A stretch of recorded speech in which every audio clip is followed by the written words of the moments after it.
For those of you that don't know me yet, my name is Emma, and I have recently, over the last 2 years, lost around 23 kilos, which is about 3.5 stone, maybe a little bit more. And I'm going to be talking about the kind of things that I'll be holding you back. I'm going to explain what a calorie deficit is. I'm going to explain to you why you can't stick to a calorie deficit and how you can now, using the things I'm going to talk to you about, actually stick to it. Give you some tips on things that actually helped me with fat loss and actually worked, having done everything, taking fat burning pills, drinking that booty, exercising 3 times a day, which you don't need to do. I'm going to talk to you about how I was able to lose the weight by shifting my mindset, staying within my calorie deficit because of my shift in mindset, and also I didn't gym once and I ate chocolate every day. I still eat chocolate every day. So this glow up isn't just physical, it's very much emotional, it's very much about what's going on up here, and I'm going to explain to you why that is, and by the end of the video you're going to have a better understanding of how to tackle this if this is something that you're working towards. Now I will just say, straight off the bat, this isn't medical advice. I always recommend you work with a PT whilst you're going through this mindset work, but it wasn't until I shifted my mindset that I was actually able to stick to a calorie deficit and then not regain the weight after I'd finished a PT program. Also, I want to just say, as somebody who has suffered with eating disorders, I want to just put a trigger warning in here now that I understand that calorie counting can be a little bit triggering if you have these issues with food, with your body, with restricting and purging and things like that. So just take this at your own pace. If you need to speak to somebody else who can help you further through this, then absolutely do that. I'm just giving you my advice from my experience and what worked for me. There are other videos where I talk about my journey in particular, so you're welcome to go back and watch those, where I talk about how I have battled with eating disorders my whole life. Then I had my son in 2020 and I started to binge. Now just binge, no restricting, no purging, nothing. I just ate and ate. I would eat cookies at 2 o'clock in the morning. I was hiding wrappers in the bin, hiding wrappers in the car, and I just couldn't stop myself from turning to food because I was exhausted, I was struggling, and so I was trying to regulate my nervous system with food, and it gave me, and it does give me, a really big dopamine hit. Now, if you do perhaps have ADHD or traits of ADHD, you might also find this difficult because it is quite addicting. We love a very quick, easy dopamine hit, like scrolling on our phone or eating junk food. And junk food in particular gives us that high, and it's a really quick and easy way to get that dopamine hit. And especially as women, when we're going through our hormonal cycle, at different times during our cycle, we are actually craving that dopamine, we're craving serotonin, our brain is searching for it. And again, food is a really quick and easy way to satisfy that. So often when you're going through this, I want you to just have a bit of grace with yourself in that you really are fighting against your own mind. So often when I used to start working with a PT or start a diet or say I'm going to be healthy now, I would struggle against my own mind and had this battle within myself, knowing what I was doing, knowing I was overeating, knowing it wasn't healthy for me, and yet I couldn't stop. And I used to think it's just because I didn't have enough willpower, and if only I was stronger, if only I could just try harder, then I would get the results that I wanted.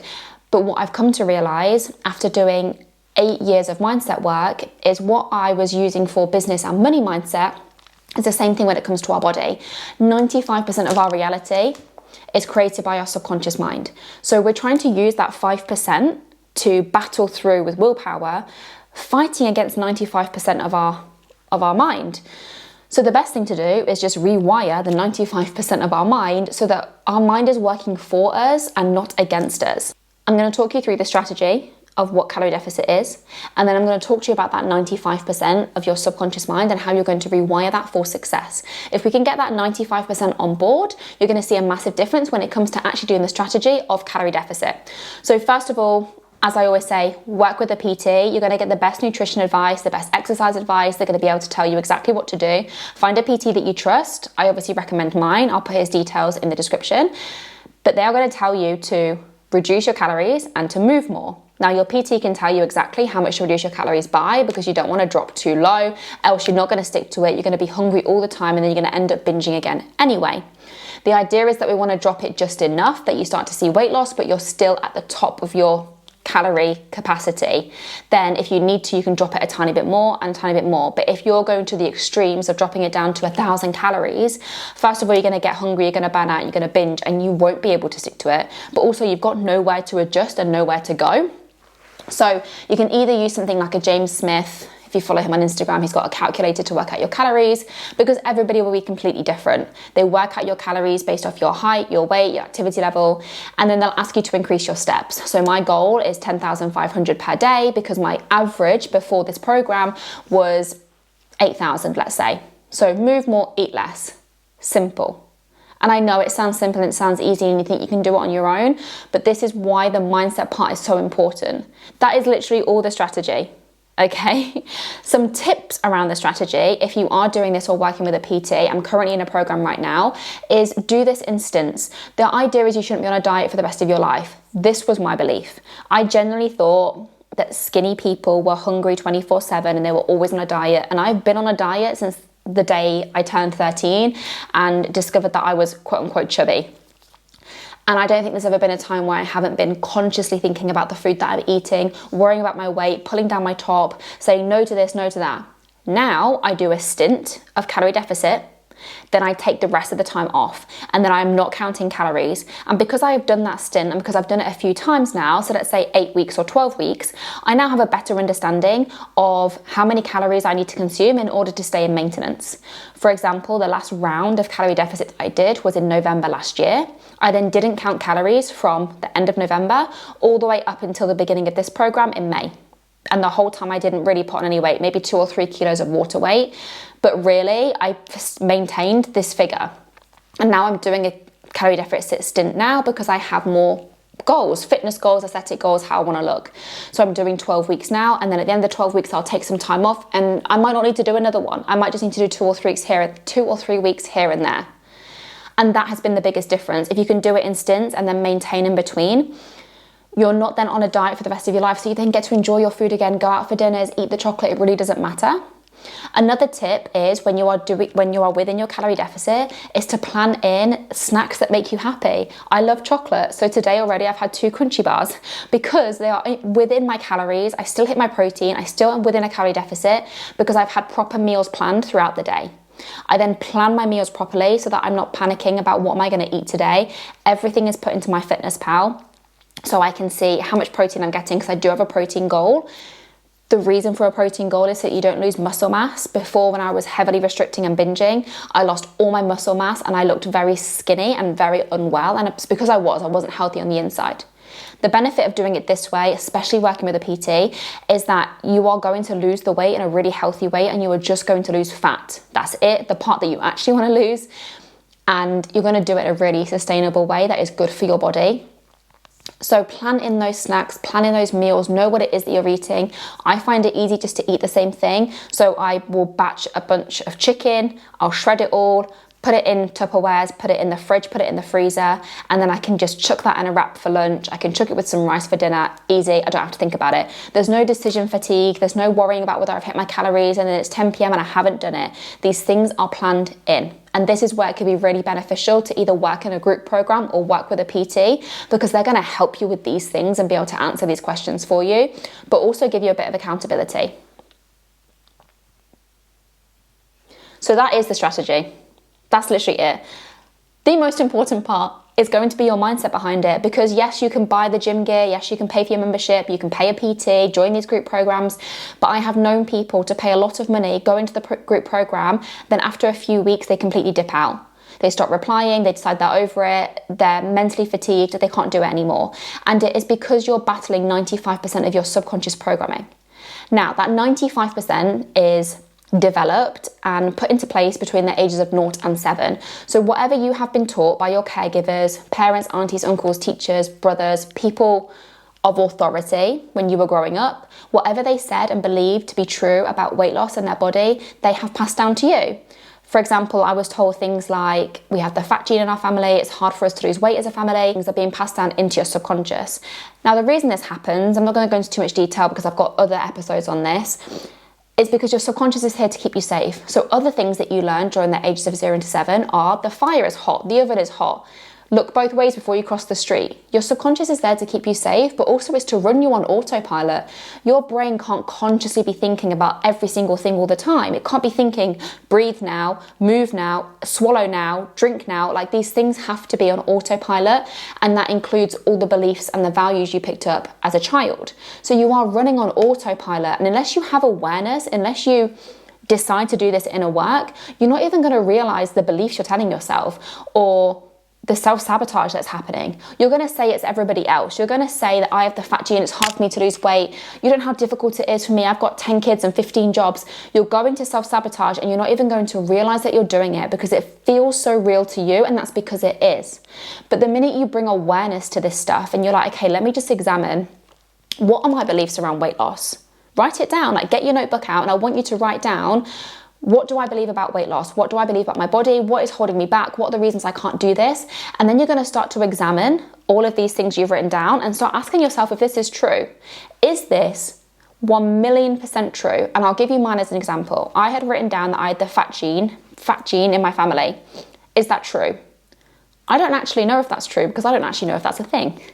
So then I asked my PT, is this a thing? And he was like, yeah, sure, genetics can play a part, maybe in metabolism, maybe in this or whatever. But realistically, no, it's probably not affecting you, and there's no way of testing for it. And like, there's a very, very small percent chance that that's what it is.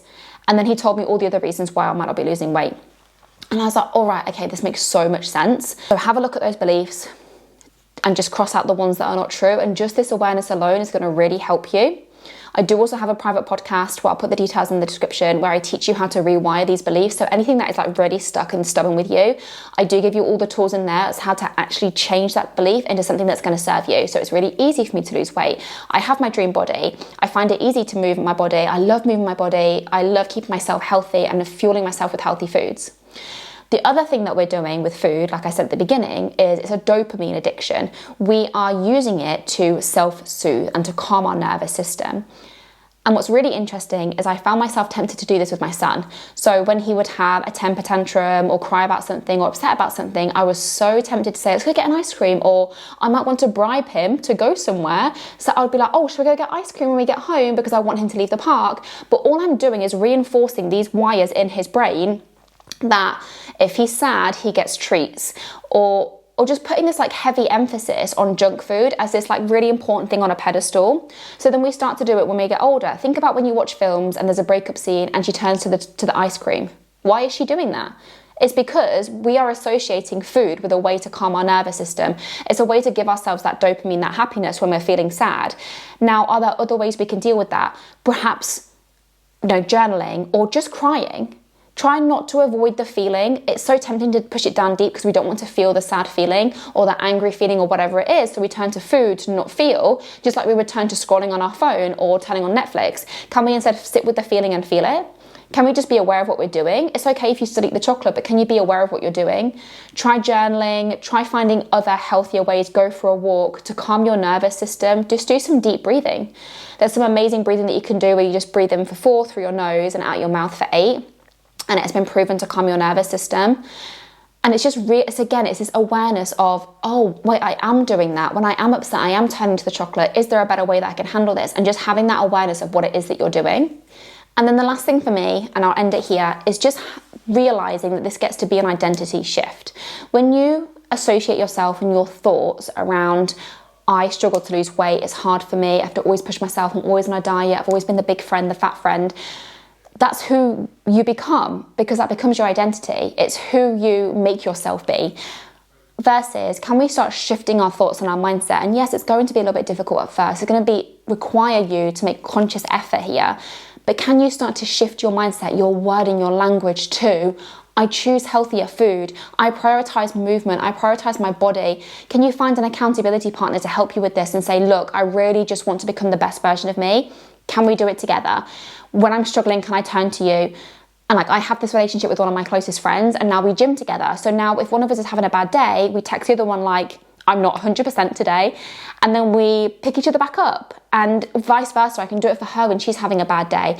And this can really help you to shift your identity. When you're talking to friends and family, I want you to catch yourself. What are you saying when they talk to you about your food or your body, shift it into a positive light of, oh no, I'm really happy with this. Yeah, I'm not gonna have the cake this time, but absolutely next time when I'm not on plan, I will have it. Today I'm just gonna choose something different. Or can I make it work into my calories because I know I'm gonna want cake when I go to the party? Can I work this into my calories? And then if they're like, oh, how can you beat that when you're on your diet? Again, you can just turn it and be like, oh, well, you know, I just plan it into my calories. It means I get to have the best of both. Maybe I eat a little bit more protein tomorrow. It's fine, it's all about balance. And can you start to shift the narrative rather than getting brought into this like negative swirl of conversation? And that is how you shift your identity. And then you start to become the person that talks about health and prioritizes health and loves to work out and loves to go to the gym and loves to, you know, cook fresh food. And then as you start to shift these thoughts and these speech patterns, other people are going to start to see that in you. And then they're going to go, oh yeah, you know, Emma's really into her health and fitness. She's really into like cooking food from fresh. They see me as this like fitness person now because it has become part of my identity, but I had to consciously shift the thoughts I was thinking and the conversations I was having. And that's not always easy when you're in the moment, but I challenge you to have some awareness moving forward. Write down these beliefs in your journal, reach out to a PT, get inside my private podcast, and I promise you, you will start to see changes. If you've got any questions, please let me know in the comments and then I can do a video answering your question. And thank you so much for being here. And I'm so excited to see what you do.